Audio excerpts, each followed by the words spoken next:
This is Simon Benoit of the Toronto Maple Leafs, and you're listening to the Ladies Talking Leafs podcast.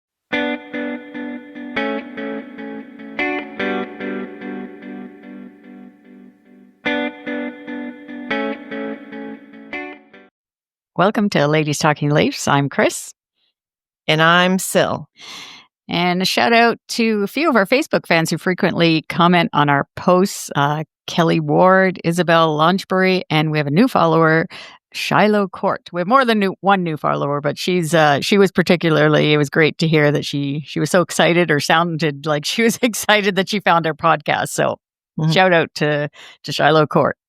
Yes, thank you. I'd like to see a lot more ladies joining our community, so that's fantastic. And a reminder also that our podcast is now available on hockeyhotstove.com. Of course, you can also find us on all the podcast apps that you listen to us on, as well as the Believe Network at believe.com. Hockey Hot Stove, if you don't know, is just a little different in that it has various forms of hockey content from podcasts, blogs, and forums, and they have representation for all 32 NHL teams. And actually, I urge you to check out our Ladies Talking Leafs insider, Micah Jello's columns there on the Leafs. I'm sure there'll be some interesting ones. And also check out a new blogger on there. His name is Jaden Wassel, currently covering the Tampa Bay Lightning. Anyway, you can register at hockeyhotstove.com to get all of that hockey content. Yeah. All right. So, yes, we're doing this after yet another disappointing Game 7 and disappointing end to the Leafs season. And as much as it is painful to go through, we're going to wrap up this series versus the Panthers. Yes. So, Game 7. Awful start to the game. 21 shot attempts for Florida to 0 for the Leafs in the first period. But they're going into the second period all tied up. So things were looking up. Yeah. And then second period, Florida scored 3 goals in less than 7 minutes. They had 18 shots to 5 for the Leafs. And then, of course, in the third period, Domi scored to make it 3-1. And less than a minute later, Florida scores, basically ending any hope. Although I have to say, we still had a little bit of hope because we all know that 4-1 lead in hockey is never very safe. Yeah. We were there, and we were mentioning that with the when we looked at the scoreboard, 4-1. But it doesn't seem to work. We did have a little bit of hope. Yeah, it didn't work in our favor. But that start to the game, I was thinking as I was watching the game, like my head was hurting because I was turning the wrong way, looking in our defensive zone, basically. And I just couldn't believe how normally the home team is the one that you have to be like for the first 10 minutes, like the road team is saying you gotta, like, you're on your heels basically, and you're just trying to protect as much as possible, get through that first 10 minutes with the crowd, like the home crowd roaring and the home team just coming at you. And it was the exact opposite. I was just like, oh my God. I'm like, what? Like, where are these guys? Like, what's happened here, sort of thing. And they were lucky to get out of that. I mean, the ice was just tilted that, like, against them from that very start. And then the 3 goals in the less than 7 minutes. I mean, and it wasn't like, I mean, the first goal, it was like Riley pinched, and I guess there wasn't the offensive player to back him up. But I mean, still, it was 1-0. But then it's just like they caved after that. It was just like, oh, well, we're not going to be able to do this. And when I read actually three shots was the highest number of shots for the Leaf players. And it was Simon Benoit and Bobby McMahon that had the 3 shots each. Yeah. When that happens, you're pretty much not going to win that game. Yeah. I thought that, like, they played great. And of course, we've been hearing all about the last 10 minutes of the first period and how awesome they were. But they weren't able to bring that momentum into starting the second period somehow. So I don't know. I think too is our team does not seem to be able to adjust to changes in the way the game is officiated. It's clear from not just our game last night, but from the Dallas Winnipeg game as well, that the NHL has mandated that they're not calling anything unless it's a bench minor or an over the glass penalty that they absolutely have to call. They're not calling anything unless it's going to be either majorly egregious or something like that there's no gray area. And they don't seem to be able to adjust to that. So definitely there was like so many times that there were infractions that just, were not called. So I just feel like they seem shell-shocked when that's what I started to see, is that there's like all these hooks and holds and, Yeah, like in the hands, they'd put the stick in the hands, and I mean, if it was the reverse, we got the call against us in those 4 penalties that we took in game number 5, 4 penalties in the first period. One of those was exactly the same, I think, as what Florida did to one of our players last night. But the other, when you say adjustments, though, I wanted to get your thoughts too on Craig Berube and the fact that, like, a lot of people are talking about how he doesn't change things up, like to split Marner's and Matthews. And that, to me, I mean, Sheldon Keefe never did that either, right? No, I know. So it's kind of like you wonder, like, is he actually in control of what happens on the ice to say that? That's a good question. That's a good question. Yeah, because I mean, it's nothing new that those 2 guys are never split up, but and a lot of people are saying, like, he didn't do enough adjustments during the game. He sat Willie at one point. Oh yeah, he sat for 3 minutes. Yeah, which is a big thing for them. But it's always Willie. It's never the other 2 guys, right? Too, like, for sure. I mean, I didn't expect for Matthews to be sitting on the bench, obviously, but I don't know. I just thought that with Berube, the thing that caught me after the game 5. And he said it again last night after game 7, is it's the mindset of this team going into these games, right? It's just like it's something he couldn't explain. So obviously I can't explain it either. And it's between the ears. That's the other thing that he said. And we've heard this. I don't know if Sheldon Keefe actually said that. I think he said that once or twice with the between the ears thing. But I mean, what are they going to do about, like, the only thing to do about that would be to change it, right? To change. Yeah, I kind of feel, and I know we're going to get into this a lot more, that for better or for worse, these guys are tied together and they're tied by all of this. They're basically bonded. It's like a trauma bond now, basically. Yeah. You know what I mean? With scars. It's a lot of scars. And the thing is that it's like a codependent relationship almost.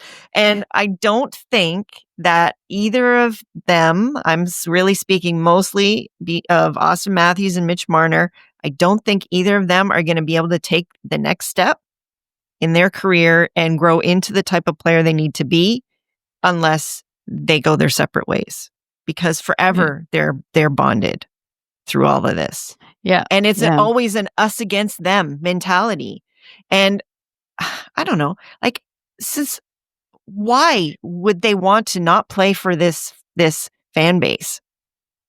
Why are we the enemy? Like, I don't understand. Well, that's the thing at all. This is for another topic for another day, but it's the organization basically that has created that for them. Yep. Really over they're so seasons. sheltered. Yeah. And it's basically, we're protecting you. Yeah. It's not. But if you're constantly protected, you can't grow. You cannot grow in, a bubble. You just can't. Yeah. No, we can't. So, and we can't fault them for that. It's that's the way. It's a lot of factors. Yeah. That's the way they've been sheltered, like you said, from the top of the organization down.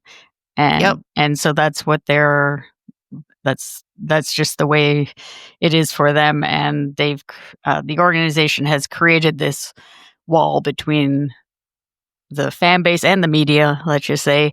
and the team. So, yeah, I don't I don't know what to think after that. That was it was a debacle to lose. Mhm. Okay, so let's just get into this whole thing, the series as a whole.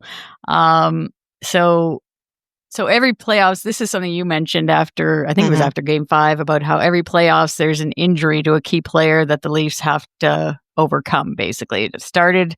I went back and I pulled out a couple of key ones. Jake Muzzin in 2020 versus Columbus, and then in 2021 versus Montreal, John Tavares. Actually, it was Jake Muzzin was hurt twice. Once versus CBJ and the other one versus the Habs. And then John Tavares also versus Montreal in 2021. And then last season, both Matthews and Nylander missed time in the first round series versus the Bruins. So that basically, we had to overcome that, which we didn't. This time, it was Anthony Stolarz getting injured in game number 1 of the series. Now, I know, I don't think you it can also mention too, Wall got hurt in Game 7 versus Boston too. Yeah. And Samsonov had to come in. So I think that was also significant, even though it was kind of short. But the Anthony Stolarz, I mean, I don't think we would have won this series at the way they played yesterday, even if Stolarz was in goal. But the thing is, though, is that we do not know how it would have gone if Stolarz was still in net. Because it did take Wall a little bit of time to kind of find his game, even though we did win those 2 games. That's fine. Yeah. But there was discussion about how his breakouts, handling the puck behind the net, all of that. We know that Stolarz was really good at that, and that really helped our breakouts when he was in there. So, for sure, and the communication part of it too with Stolarz, for sure, right? Yeah, and the other part of it is that it's his former team. So then there's some more emotion behind it, so it's a factor, and there are some variables there that could have given us the edge. I mean, we went to Game 7. That means it was close. We had 2 games that were a disgrace to watch, but we still made it to Game 7. So that means we were close. Yeah. Something like that it's minute details. It's a question of centimeters when you are down to it in the, Yeah. And that actually brings up when you say centimeters with Paul Maurice's comments, let's just say, and how he was going on about after Game 7, he was saying how it's a good team. And I'm just going to pull up the quote here because I don't know. Between him and Brad Marchand, I could not stand the comments that were coming out of them. It was just ridiculous. But I'm almost there. So Paul Maurice, what's great for the league is hard for the Toronto Maple Leafs and their players. The passion for the Toronto Maple Leafs the scrutiny these men are under is why everybody else gets paid so much. It's a driver, and there's a cost to it. Okay, so I've read that a few times too. Initially, I was really super angry, but I actually think that it's a veiled comment about the league in general and how they use the Leafs. And I think this goes back to his time when he coached the Leafs and some of what he knows it's like in the background. So, I think there is some of that there as well. Yeah. And then in the other thing, the whole thing about how it's just so tough to play here. Why. Yeah. And the other thing he said, how the series was so much closer than you think, but you're going to kill those guys and they don't deserve it. Mm-hmm.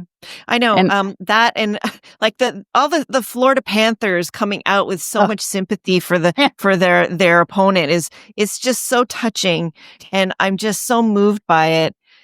And I have to say that, if I was a Leaf player and hearing all of that, how humiliated would I be? Yeah, I'm sorry.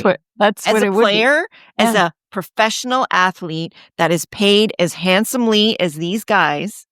For people throughout the league coming to my defense saying, oh, it's okay. You did your best. Better luck next time. You don't deserve it. You don't deserve all of this. And that's I'm sorry. That's humiliating. And that's it's such a freaking troll job. Yeah. And Brad Marchand as well. I was a Leaf fan growing up. Blah, blah, blah. Yeah. And that he says that this wasn't actually a big game when you've played for a Stanley Cup. And he says Leaf fans unnecessarily beat the pressure into their team. How do you not feel that every day? He asked rhetorically, referring to Leafs players. Well, yeah, I don't know. I don't know. You know, there's ways to not feel it. There's ways to not feel it. And that number one is just work. Work your butt off. Yeah. Fight to the bitter end. Yeah. Find a way. That's all. That's it. That's all Leaf fans want. According to them, it's not that hard. Yeah. Yeah. And I mean, actually, there was I reposted this on X. There was a really good comment here from the handle is at Cabers Mohawk. And he said, what do Sittler, Salming, Clark, Gilmore, and Sundin all have in common? All of them never made it to a Stanley Cup final, and all of them have their numbers retired and statues outside the arena. Never tell me it's hard to play in Toronto. We build monuments for semifinalists. Right. So, I mean, that really stuck with me. I'm like, and all those players gave their all. And they're always celebrated by Leaf fans because that's what they did. They gave every ounce of blood, sweat, and tears. There's a reason why, there's a reason why you still see pictures of Dougie with blood on his jersey, sweat pouring off of him, that super intense look that he had. Yeah. That's all we want. That is it. Yeah. They don't even have to freaking win, the point. Exactly. Yeah. No, I know. They don't have to win. They apparently just have to show up. Apparently that's too hard for the Leaf players, according to Brad Marchand. Like, it's too hard for it's just any team to be successful on that. But anyway. I mean, let's just say this, though, that, okay, we are upset today, and it's actually, we're not even as upset at the I don't know. We are a little bit upset at how they came out yesterday. Yes, definitely. We have that right to be. We're fans. We've paid exorbitant amounts of money to be in the building. Yeah. What they're asking for, and that is part of the issue, is that this, people, Matthew Tkachuk can say whatever the heck he wants when his fan base gets to go to the game to sit where we sit for like $30. Maybe in Stanley Cup playoffs, maybe it'll be $100. Yeah.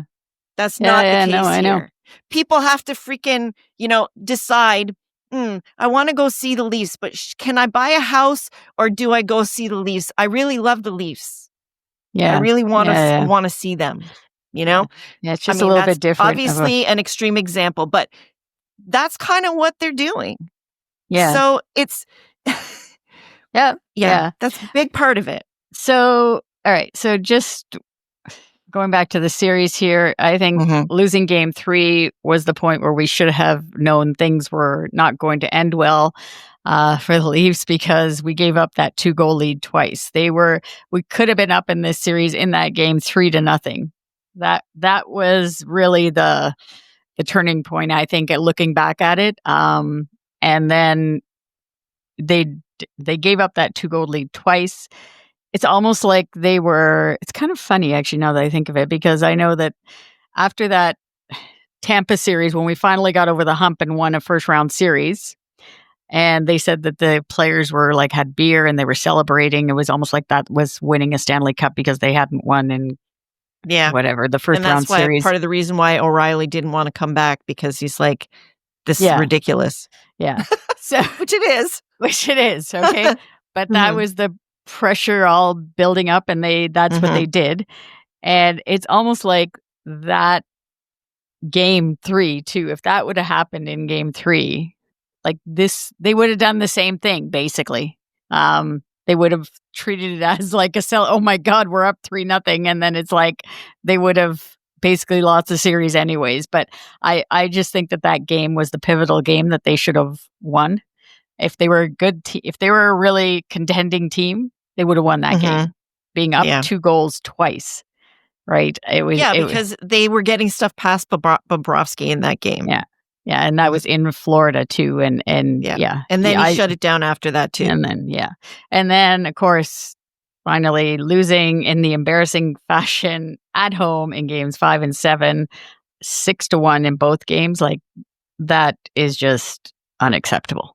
Like, it's inexcusable. I don't know what you have else you can say about it. Like, I mean, you won the Atlantic Division to get home ice. Yeah, and that's what you give that advantage. Like, it's like you're giving it away. Yeah, it's like it didn't mean anything. Exactly. It's like you might as well had like just barely get into the playoffs, basically, right? Like, why bother then winning the Atlantic Division when you basically lay an egg in both of those games, where that was supposed to be your advantage. It just, I don't know. I was just, that just didn't sit well. Well, definitely. I mean, I was blown. I don't agree, mind you, with the fans and this throwing of the jersey stuff. That to me, you're not. No. That to me is ridiculous. You're not a fan in that case, I personally think. You obviously have enough money to throw $300 or however much on the ice then. Yeah. I guess so. Yeah, right. It's those people, I don't know. I just don't agree with that. And I'm fine with the booing. I don't know. That doesn't bother me, right? I mean, if the players don't show up, some people say they're like, whatever, they're like embarrassed by the booing. And I'm like, no. I said, that's the only way you have, as a fan, that's the only way you. Yeah. How else are you going to show your displeasure? Yourself. Like people who say that you can't boo and you can't leave early. You know, why can't I throw in the towel because they just did on the ice? Yeah. So, as a fan, you can leave if you want. Yeah. For sure. They're not showing up. So I'm like, you throw in the towel too. You're like, okay. Yeah. I'm done. Yeah. And so I get that. Yeah. Yeah. But it's just amazing how many, I don't know if there's any other way this group of players anyways, this core group of players can lose. Like they've done it in 9 different ways. So I'm giving them 7. I always let the first 2 off the hook, right? Because they were rookies. And and actually that first year that was a thrill, and we were happy with whatever we got. So yeah. So anyway. I mean that was different. Then we were all excited about having this basically growing with these young players, and didn't expect this to happen. That's for sure. And it's just so funny with I mean, we'll get into it in our next show to do with more of the organization as a whole. But when Shanahan came here, like it all about the whole entitlement thing and the culture thing, it's going to change, and there's going to be no more blue and white disease. Nope. And it's just, it's still there. Like a cloud, like a big blue cloud over the organization. Yeah. But it doesn't matter. We've been Leaf fans for a long time. We've seen worse than this in some different ways. But those guys, that the really bad teams, they really worked hard. They just were not good. So and I suppose the flip side of that. Yeah, and I suppose that's what, like in the 80s, it was bad. They had bad ownership, but you could see the players doing, and they had like the talent was not even close to what they have now. No, and that I think is part of the problem, is that this is the first time we've had these beautiful, shiny toys that, that are just the best, top of the line, top of the market. Yeah. And it's just unfathomable that these guys can't get over the hump. It doesn't make any sense. And that's why we're all crazy, because it shouldn't be this way. It doesn't make sense. Yeah. That's the problem. In the 80s, it made sense. Yeah. But now it does not. Now it does not. Yeah. And one thing interesting that you said, actually, it is Josh Norris, how you were saying about earlier about with Matthews and Marner not getting split up and our talk with Berube not splitting them up. But it's similar but maybe Ottawa Senators have done it right in this way, because Brady Tkachuk and Josh Norris, apparently, like, they were always like best buds, always together on the ice. And I'm not positive that they played together, but if they did, but they were so close. But then the GM there decided, Steve Stiles decided that no, one of them has to go, and he sent Josh Norris this year to Buffalo at the trade deadline, I believe it was. And he split, and like Brady Tkachuk was like apparently like devastated that his best friend and all that got traded. But they've done it. Ottawa's done it at early in the time, like early. They recognized in the in where they are as a team that they needed to make a split there somehow. They did it. And I mean, they made it, not to say that they made it to the playoffs because of that, but the growth that they're seeing now, like they got Dylan Cousins, right? Who's a really good player. I was hoping the Leafs might even pick him up at the time. But I mean, it's just, those are tough decisions that you need to make. And yeah, well, I mean, us, look at what what made 100%. Yeah. And it's the same thing, like when with the Raptors, you know, DeMar DeRozan and Kyle Lowry, like they were best buds at the time of that deal. And everyone thought it was just going to ruin the Raptors. They bring in Kawhi and they get that championship. Yeah. I mean, sometimes you have to do those things and I think no one like right now, I think everyone thinks that Kyle Lowry is like one of the best Raptors we've ever had, and became such an amazing player after that too. I mean, he was great, but he was pivotal in that championship too. It wasn't all Kawhi Leonard. So I think sometimes it can be a crutch when you've got your buddy there and you're like, you know, it's us against the world mentality. You need sometimes to have that separation for them to fully reach their potential. To flourish. Yeah. And we'll get more into that anyways next week, and as the weeks go on into the off season. But we'll be back next week to talk about what's ahead for the Leafs. It should be a very busy off season for the Leafs. And a busy week and a lot of decisions to be made.